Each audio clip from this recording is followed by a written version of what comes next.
Hey, glad to have you back here with the Collective Church NWA online experience. And we are in this series, Real versus Counterfeit. Last week, I was super nervous even introducing this topic because in the desire to let people know how much I think we need to focus on an intimate connection with the person of Jesus, and that should be our goal, to focus on the person.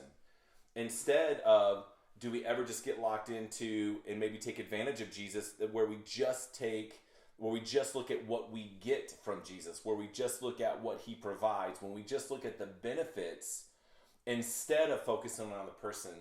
Because I think when we focus on this intimate connection with who the person is, we get to celebrate everything that comes with that.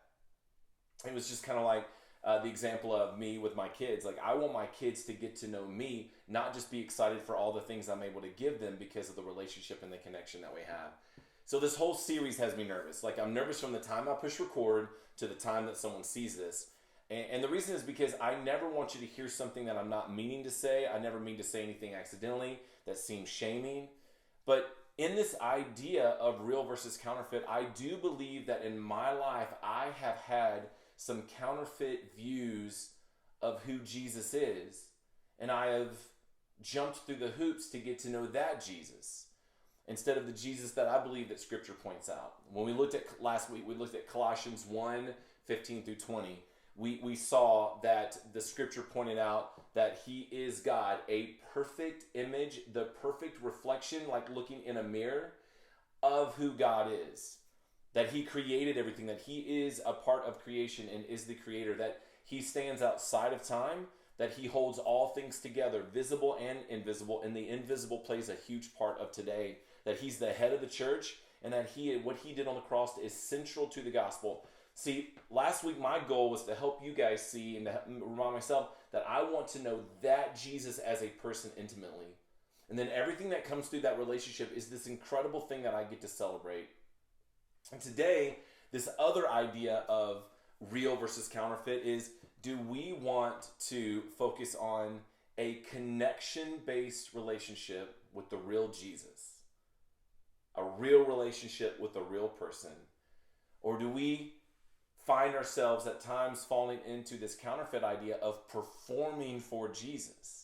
A performance-based relationship that almost carries this sense of fear that if I don't perform to this level or perform doing this thing, therefore I will not get to experience fill in the blank. And so today, my fear is that I might accidentally shame some of you or people that are hearing this, that certain things that you do to draw close to Jesus, that I'm saying that they don't matter or they're not needed. That's not what I'm saying today.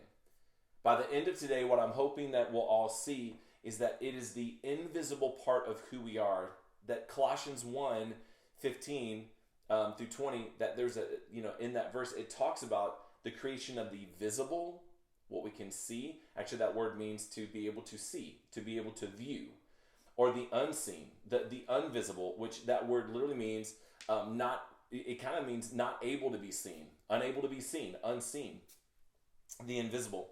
And so when we look at this today, I just hope that maybe you can be thinking through this as I'm even talking of, can you think of times in your life where you have actually kind of just seen your relationship to Jesus as a performance? That if I do this, this will happen. If I do this, he will love me. If I do this, I will be considered a good Christian.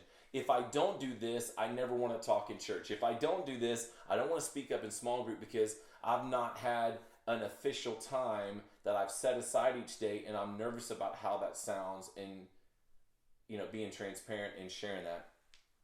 So let me kind of introduce this topic today by just saying one. Colossians 1:15 through 20. I believe that it's important that it talks about that the creation, that God as creator, Jesus being the perfect reflection of God as creator, created the visible and the invisible. Many times I think we sometimes forget how important the invisible part of who we are. It talks about in Deuteronomy 6, it talks about it talks in the New Testament that we're to love God with our heart, soul, mind, body. And body, that's visible. The heart, the soul, and the mind, those things are invisible.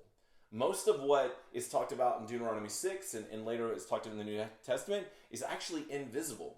Now, the byproduct of the way that we use those things can be visible, but this idea of who we are with our heart, our soul, and our mind is actually invisible.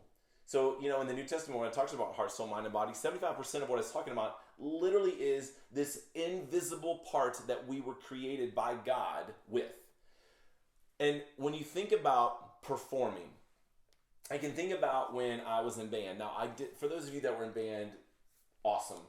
I think it's amazing, but it just wasn't a good fit for me. Now, my parents made me do it for 6th, 7th, 8th, 9th, and 10th grade. 5 years. I took 3 years of piano as a kid, as a really, really young kid. And I took 5 years of band, 2 of those marching. And I'm going to be honest with you. It wasn't a great fit for me. I am glad that my parents, kind of forced me into doing music. But the truth is that performance of going out on the field or having to get all the notes right, it was a struggle. Like all these other people were like vying for first chair and, practicing at the end. And I was like, eighth chair sounds amazing. Like it just, for some reason, that idea of performing with my trumpet and later with my flugelhorn, or my baritone, all that, just the performance element of it never really made a lot of sense to me. And so when I think about performance, I think about band. And I think about even like watching somebody be able to perform something on stage or something like that. Like this idea of performance kind of comes from the fact that you need to do something and able to be seen as pulling that off or being successful in that. I needed to practice my music and needed to be seen as someone who jumped through the steps to be able to sit on the field or to stand on the field and do that. And I was able to kind of walk that out and walk heel to toe and do all the stuff that I was to do. But the truth is, I was never truly connected to the heart, soul, and mind of what was really being reflected. Man, I was just jumping through hoops. I was just checking boxes. I was walking on the field. I was performing. I was doing all the same moves as everybody else that was on the field, and sometimes not as good. But I was doing everything else that everybody was doing, but the invisible part of me was not connected to what everyone saw. The real part of me, the invisible part of me, was not connected to the heart of what the band desired to have as that holistic idea of what they desire to see. But there were others that were able to be connected, but it was never me that was connected to that part. And when we think about this relationship with Jesus, this is where it gets weird for me, because we often think about really connecting with God. We think about things like what we call quiet times that are set aside, usually in the morning, where we spend time with a journal or with writing out what God is doing or praying or meditating on scripture or maybe reading a book or maybe reading something that has been set aside as a daily devotion, memorizing scripture, praying and talking to Jesus. Those things occur and those things are around so that people have an opportunity to be able to learn more and to connect. And I think that's awesome that people get to connect that way. But my concern and my fear is that we almost get conditioned to a sense that if we aren't doing all those things, and if we aren't doing them all checkbox consistent, or if we are not all doing them in the kind of the flow and the condition and the way that other people are doing it or the way that it is typed out to follow, that we fall into this idea of, if I'm not doing it, there must be something wrong with me. Or this fear that if I'm not doing it, I am not considered to be as someone that is as passionate about Jesus, or as that I don't have as much of a desire to connect with him or to follow him. I think about my life, and to be really transparent with you, those ideas have always been hard for me. The idea of doing 15 minutes to hours a day sitting with a journal and writing in a book or reading a book, that has always been difficult for me. And to be really kind of transparent with you guys and just to confess with you, I've always struggled with having a consistent time every single day where I do the same thing. And there have been times where I've done it and times where I haven't done it. And when I haven't done it, often what happens in my life is that instead of fearing that I'm not connecting with Jesus, I'm just fearing that I'm not performing up to the level I should be. Now, does that mean that I can't be a part of those things? Not at all. I think there are people all over that use those things and are able to connect in such a way.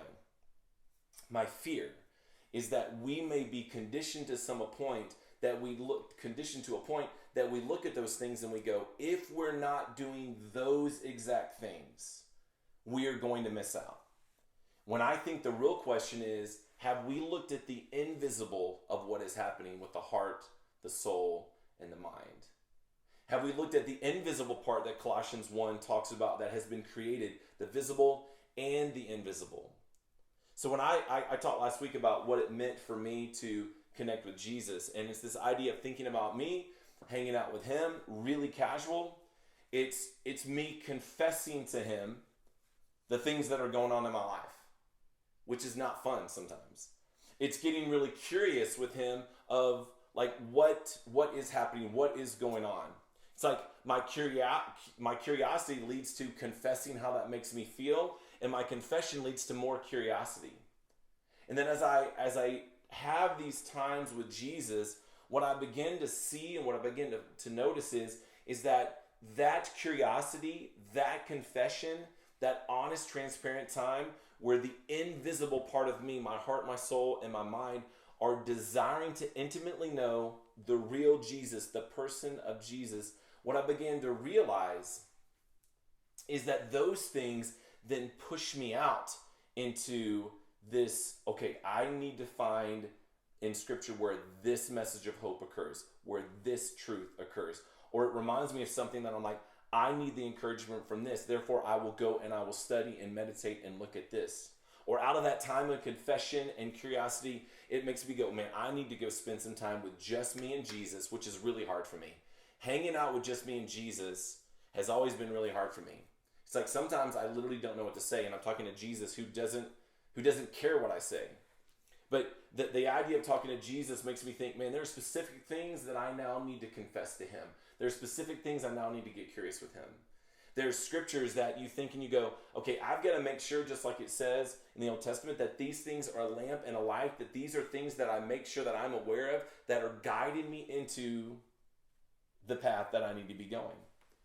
That there are these ideas that the things that I study and the things that I talk to Jesus about, that those things are affecting the invisible part of me, my heart, my soul, and my mind, and that those things that were created by God, created by Jesus as the perfect reflection of God, that those are the things that are connecting to me, him, in such a way that it's almost like all this other stuff expands out from it. The desire to look at Scripture, the desire to pray, the desire to meditate, the desire to make sure that there is Scripture locked inside of me to where my invisible can access those things.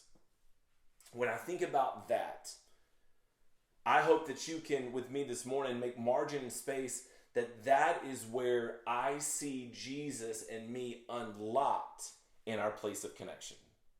I see where that unlocks this desire to get to know the real person.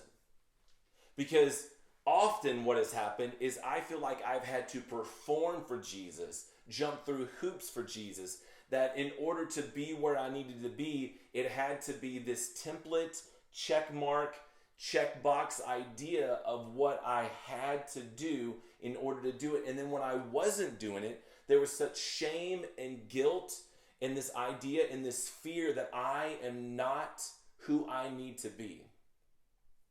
And that made it very hard for me to walk around in a church life, on staff at a church, and not feel incredible shame and guilt. To not have really, at times, just to be really transparent again, to not have really hard feelings toward people that were doing those other things, because it was really hard for me. Now, I understand too that people could go, well, Chuck, you're just being lazy, or Chuck, you're just not giving it a chance, or Chuck, you're just not disciplined. I understand, and there have been times in my life, every single one of those things were true. And still to this day, many of those things can be true in my life. But what I've realized is I don't want to perform for Jesus. I don't want to put on an act for Jesus. I don't want to fake it till I make it. And I've used that term for so many things in my life about you just got to keep doing it until it becomes a habit. And I understand what people are saying, but I don't want to fake and perform before I can make it and connect. I just want to focus on the real Jesus of Colossians 1:15 through 20. I want to focus on the real Jesus that, quite honestly, when you look in the New Testament, when he would kind of escape and retreat, it was like he wanted to go hang with his Father. He wanted to go hang with God, the Creator. Now, did he pray? Yes, he did. Okay? And what else did he do up there? Did he always pray? Was he always kneeling? Was he walking around? Was he yelling and screaming? Was he shouting? Was he very animated or was he very passive? I have no clue what that always looked like. But here's what I believe. When he got away and when he really focused on Jesus, or really focused on God, morning, night, whenever it was, I believe that his desire when he was walking to that place to connect and to share his life with Jesus, or share his life with God in those intimate moments, I believe that his goal was, I am going to get to be with my Father who I am in a relationship with. And there wasn't any fear that if he didn't do these certain things, he wasn't going to be able to connect. He knew that he was so connected to his Father, he just had to get to a place where he could focus on him. And I believe as I am learning more about my relationship with Jesus and the way that I grow, I realize that when I read scripture out of a place of connecting with Jesus first, of getting really curious, and because some of you might be going, well, how do I connect to Jesus? Well, I truly believe that you need to get curious with where you are right now. Begin to ask yourself questions. Begin to ask Jesus questions. As you find a place where you can kind of get alone, begin to ask Jesus hard, messy, transparent, real questions. Confess the way that makes you feel to ask those questions. Confess as you begin to sense what Jesus is saying back. Confess with the way that makes you feel. Confess that it doesn't make you feel great at times. Confess that you're confused. Confess that it frustrates you. Confess that it brings you joy. Confess everything to him. Because I believe curiosity leads to confession, and confession leads to more curiosity, and curiosity and confession working together leads to connection. And connection leads to getting branched out into the way that you read scripture is out of this place of connection to where reading scripture is an extension of that connection you have with Jesus, not what you have to do to get to Jesus. Doesn't mean that you can't get to Jesus that way, but the way that I want to walk forward to Jesus, the way that I want my family to walk forward to Jesus, is that the connection that we have with the real person through curiosity and confession and through intimately pursuing the real Jesus, that when I read scripture, it is an extension of that connection. That when I talk to him, that I can talk to him just like I'm talking to you. I've worked really hard over the years, and I still am not good at it sometimes, where I just talk to Jesus normal, where I don't even often start it out some ways, or I just want to talk to him like this, like, Jesus, today has not been good, and I have no clue what to do. I believe that those prayers honor Jesus, and I want that conversation where I get curious and confess to him. I want that to be an extension of the connection that I have through that intimate knowledge of me knowing him, of me knowing the real Jesus. That when I memorize scripture, like even something simple like James 4:8, draw near to God and he will draw near to you. That verse has radically shifted and changed everything. I want that embedded into who I am. Well, you would go, Chuck, there's literally like 9 words in that. Yep, that's about where I roll. Okay, 9-word memorization, that's about how I roll. But that is embedded in who I am. In that, wanting to know that verse and what came before it and learning what came after, came from this place of connection with Jesus. And then through an extension of that, I wanted that embedded inside of me. Now, does that mean that I shouldn't work to look at scripture and to understand it, or to read, or to pray, or to set aside time during the day. No, I want you to know and to hear me say that when you do those things, if it is affecting the inside of you, the invisible part of you, and you are connecting to the real Jesus, I want you to know that you need to do those things. But don't do them out of this duty or this fear-based place. Do them out of a place where you know that it brings this connection that you have with the real person, and that all that stuff that you're doing is an extension of that connection that you have. And if you're sitting there today and you're like me, and you're like, Chuck, I really struggle with every single part of it. I struggle with reading my Bible. I struggle with knowing how to pray or when to pray. I struggle with knowing what to say. I struggle with memorizing scripture. I struggle with journaling. I struggle with having a quote quiet time. And I got to tell you, some of the coolest times I've ever had with Jesus were not very quiet. And I'm not slamming that term. I'm just saying sometimes I've had some really cool times with Jesus, and it was more like medium to just, frustratedly loud. And so I want you to know this. I want there to be margin and space where we want to sit is we want to sit in a place where we examine the invisible part of who we are. The heart, the soul, the mind, knowing that Jesus wants us to love him with all of that, and with the body, and with the visible. And he wants as a real person to connect with us there. So for me, what does my week look like? Well, frustratingly simple at times. When I talk to Jesus, I try to be as real as possible with Jesus. If I sound like I'm praying, it's usually not a very honest prayer for me. I want to come to Jesus where I can tell him anything and just say, I don't get this, I don't understand this, what is happening here, this is the way I feel. I'm not great at it all the time, but I know that it's important that I do it. I want to get curious with what's going on around me, and I want to get curious with Jesus. And I want that because I know that that is affecting the invisible part of who I am. It affects my heart and connects to him. When you're able to confess something and believe that they want to hear that, and then that they want to tell you things that you can get curious and confess even more about, there's something about that draws you to people. And that's why I want to draw to the real person of Jesus. And I don't want to perform. I don't like the idea of performing in order to be able to get something.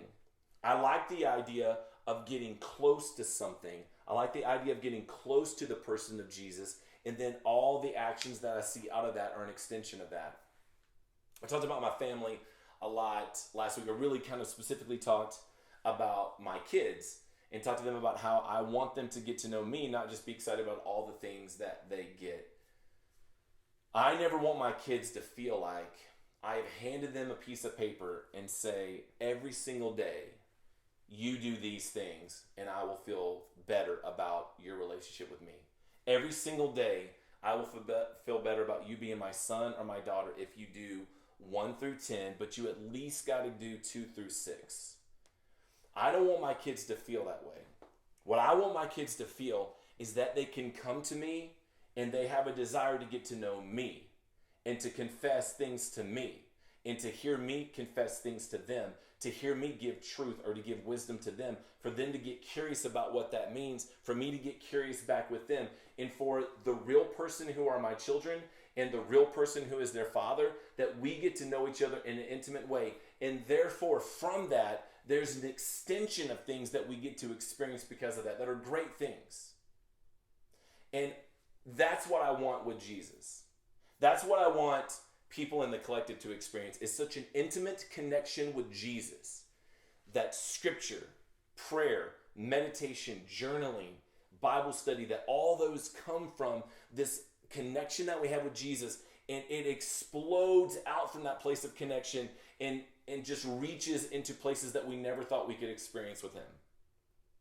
So as we get ready for the time where we're going to discuss in our homes, and then as we get a chance to discuss in the chat, which, by the way, the chat thing has been incredible for me. You guys have taught me so much in the last couple of weeks. So in review, does this mean that you're not supposed to do a quiet time? Does not mean that. Doesn't mean you're not supposed to pray, that you're not supposed to, nope, it doesn't mean any of that. If you are doing things that you know that is connecting you to the invisible part of who Jesus, my hope is that you think about it and that it's not fear-based, but it's connection-based. That you know that those things, it's not like, oh, if I miss a day, I'm in trouble, or if I don't do all these things in the perfect order, I'm never going to truly be discipled, or never going to truly be sanctified, or I'm never going to truly get to where these other people are. I pray that those things are allowing you to truly connect, and I pray that those things that you're doing are from an extension of the connection that you have with Jesus because of the curiosity and the confession and the connection that you have. But at the same time, I'm also going to tell you this, that if you're sitting there and you're like, I struggle with all of it, but I want to get to know Jesus. I'd love to do all those things. I'd love to do some of those things. I'd love to get to a place where those things were more natural. Then what I want to tell you is that begin to get curious with the invisible part of who you are. Begin to get, curious with Jesus. Begin to confess what is happening in the invisible to Jesus. Be willing to just be quiet and chill and begin to sense what he is wanting to say back to you. And then get curious and confess more and continue this act of curiosity and confession, because I believe that it will lead to connection, the invisible heart, soul, mind, the visible body. And I believe that as that connection happens and deepens in that relationship between a real person and a real Jesus, a real relationship, I believe it will extend and expand in these areas where you will begin to experience things and experience a relationship with Jesus through things like you never have before. So I believe that there's margin and space to be able to connect with him in many different ways. But I believe the important thing is that you focus on the invisible part of you, focusing on the real person of Jesus, curiosity, confession, and the connection that comes through it, and then celebrating how it extends and it enlarges from that place of connection and explodes into these other areas that you want to use to be able to have a connection with him. As you go into your groups, my prayer for you is that today might be the start of kind of just being like taking a fresh start, a breath of fresh air, and just going, I can do that. I don't know that I can get up at 6 o'clock in the morning, just to be honest with you. I don't know if I can spend hours a day, to be honest with you. What I can do is I can begin today to get curious and confess to Jesus and tell him my desire to connect with him as in a relationship with a real person, and then through that begin to see the way that it expands into these other areas and explodes into these other areas where connection continues to be multiplied and connection begins to expand because we have experienced curiosity and confession with the invisible part of who we are to the heart of a real person, to the heart of Jesus. And everything is based on that relationship. Everything is based on that relationship and the connection, and not based on an act of performance. So listen, there's a lot that could be said about all of this, and I hope that some of it comes out in the chat. I believe that we can learn from each other. And a little bit of today was just telling you a little bit of my heart and being transparent with you on my journey with Jesus. So listen, man, as you're talking, be as real as you can be in the time that you have, whether you're thinking through it yourself or whether you're thinking through it with people around you in your home and in the chat. As God leads you to be transparent, I look forward for us learning together and being able to experience this journey and this walk forward with Jesus. So thank you so much. I can't wait to see just the outpouring of what God is doing in your life and in the life of the people that you're hanging out with right now talking about this, and what we get to walk forward and what we get to learn together. You guys have an incredible week. Have an incredible day, and we'll see you next week.